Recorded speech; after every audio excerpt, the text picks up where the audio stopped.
I didn't know if the sperm was there or not. You're like, I'm sorry, girl. Okay. Are you recording? Yeah.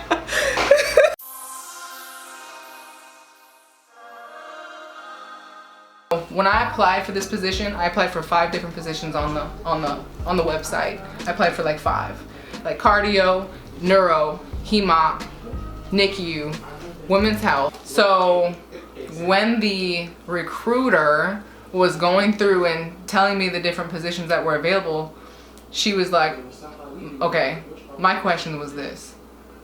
Okay, what floor has the highest mortality rate? Because I know that I'm a sensitive person and I didn't want to work with like emotionally taxing situations every single shift, having to like do a bereavement on a child. I was like, which floor has the highest, you know, fatality? Like, tell me. What'd they say? They said neuro. Neuro. Yeah. They said neuro has like a really high rate. So these are things to consider, because I think a lot of people, like me coming from an animal hospital where I had to do a lot of euthanasias and just deal with a lot of death, it was a reality for me going into this field that there's going to be some very unpleasant times, but try to use it to where, yeah, it's a reality you cannot escape, but it's also something that you shouldn't, if you can, like one of my friends, her area of expertise, she wants to do pediatric hospice. She has that. Wow. That's literally, she wants to run her own pediatric hospice. Deep. It's very deep, and she's very compassionate. And so that's, you know, if that's something that is your calling, by all means, God bless you with that. Like you said, but in the beginning, you gotta know yourself. You have to know yourself. So when I learned that, it was pretty much, you asked me how I became NICU specific, is because I wanted the experience of having a critical care ICU experience on paper. Yeah. But also deal with the least amount of tragedy that I could possibly, you know, have. Right. So that's the reason why I chose the NICU. Okay. When I was on the interview though, I asked my boss, like, what happens, you know, when a child dies. It is the PCT's job to bathe the baby, to do the hand molds and the foot molds of the baby. Oh. To provide a nourishment basket for the mother. You're providing emotional support alongside the chaplain. You're working alongside these folks. It's your job to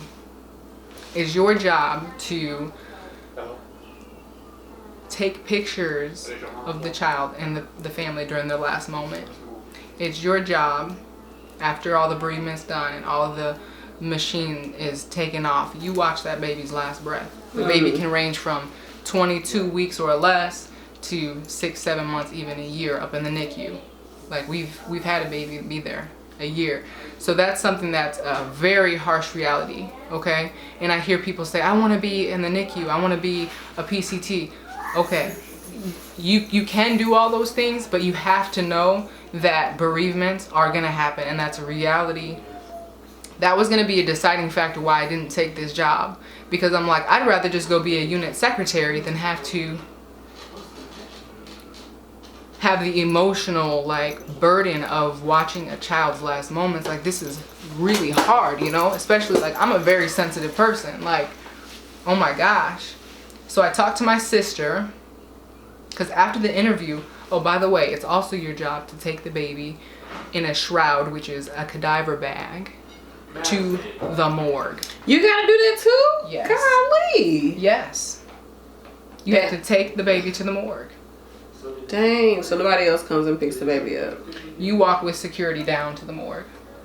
It's very, like, whenever I first start, like when I went on my interview, you guys, I left my interview in tears, because I'm like, all this work, all these multiple hospitals I've been to, all these different interviews, and I'm gonna say no to this position because I can't emotionally deal with this. Like, I can't. I've had to deal with it with dogs, and that was hard for me. How am I gonna go from that to the most important thing ever in life is a child? Precious. So I was like, I took weeks to think about it, and I'm almost glad that they didn't contact me right away, because I wouldn't have honestly had an answer. So I left the interview and I cried, and I called my father and I called my sister. I told them what happened at the interview and how like this position would be a pay cut for me and would one of the job duties is carrying a baby to the morgue. And I was in tears. I was like, I can't do this. Like doing veterinary care, you know, deaths was enough for me. I'm trying to get away from all that. And my dad's like, Mija, you're gonna be putting these people's lives and you're gonna bless them in ways that they'll never forget, and that, you know, they need people who really care, Mija. They don't need people who are calloused. You don't want to be calloused like that. You have to care. Like, and my sister, she really like just drove it like to like, she hit my heart with it. She was like, you're gonna be doing what? I'm like part of my job description is like, you know, preparing the body for death and bathing the baby and then putting the baby in the shroud, in the bag, and carrying it down to the like carrying the baby down to the morgue. And she's like, well, you know what, Catherine? At least you're gonna be carrying that baby and respecting that baby and not bagging it up like a piece of trash, like some people would. So you do that, and you do it with all the love in your heart. And I was just like, this is it. How can I not? The people that know you, who said that? Juliana. Oh, really? So I prayed about it and I thought about it, and I asked a couple PCTs on the floor about their feelings about it during my job shadowing. And there was a PCT who had been there for 2 years who did not have not one bereavement. There was a PCT there for 4 years who had 3 bereavements. I'm like, oh, these odds are really, okay, I'm only gonna be there a year, so my likelihood of having a bereavement is pretty slim. I've had 8. Really? And I've been there for 8 months. Dang. So, needless to say, I've been above and beyond challenged in a way that I never thought I would be. And if this was a different day for me, like I couldn't do this video with a straight face, because like everything that goes into it is very, very emotionally taxing. And people ask me like, how do you not cry? I said, I do. I don't hide it from the parents that I cry. Why should I? Why? Because you're supposed to be professional and callous? I'm not doing that. I've seen the best doctors still cry, and they're neonatologists, the most brilliant minds in the world. So I think a very strong element and something that's important for these families to see is the fact that you do love their baby and you do care, and that this baby isn't just bed space number 5123. This is a child. So my friend says death is a reality that no one can escape. And it's true, because like I said earlier, certainties in life is that there will be death and that there will be emergencies. So I think it's important that you mentally prepare yourself as a PCT, especially in pediatrics, for death, because death alone with adults is hard enough. And when you put an aspect of a child into the factor, it's a whole different level.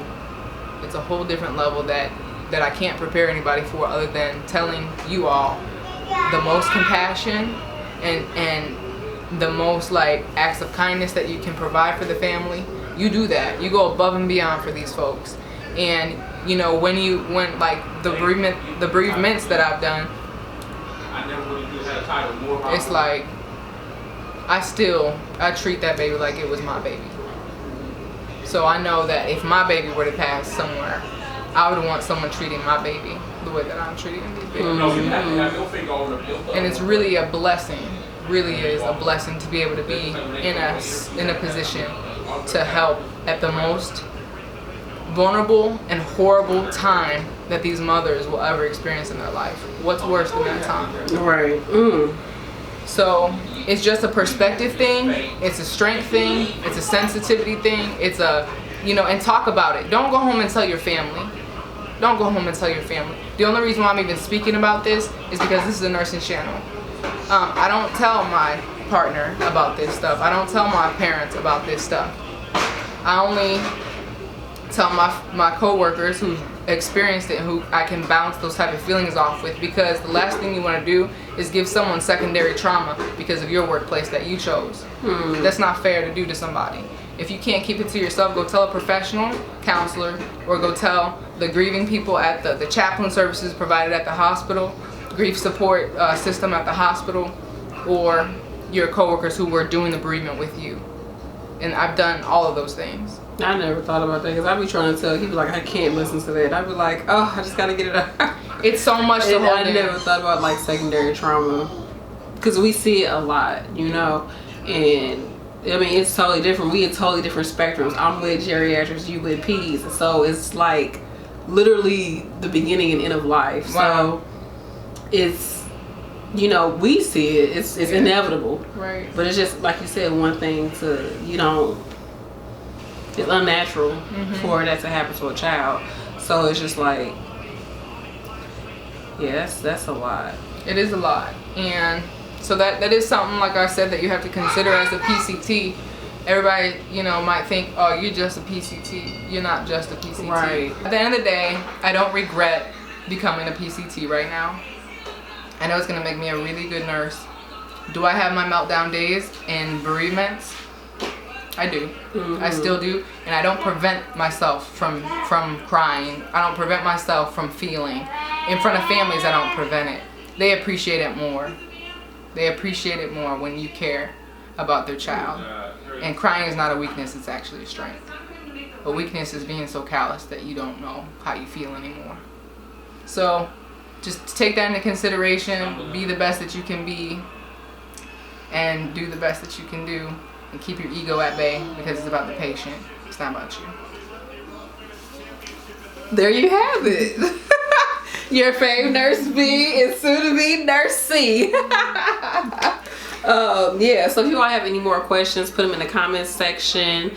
You're not on Instagram, you're not on nothing. I'm on Instagram, but it's not like a nurse or anything. Yeah. Like, nothing but... If you all want to see her Instagram, I'll put her Instagram info down here for you all. And you can also ask questions. Maybe if we have enough questions, we'll do like a part 2. Yeah, I'll answer whatever you want. I'm an open book. So, thank you all for watching. Thank you so much. I appreciate it. Aww. It was very good. Very eye-opening. I learned a lot. I did. Thank I you, definitely Brandy. did. I really appreciate it. Be blessed, everybody. Peace.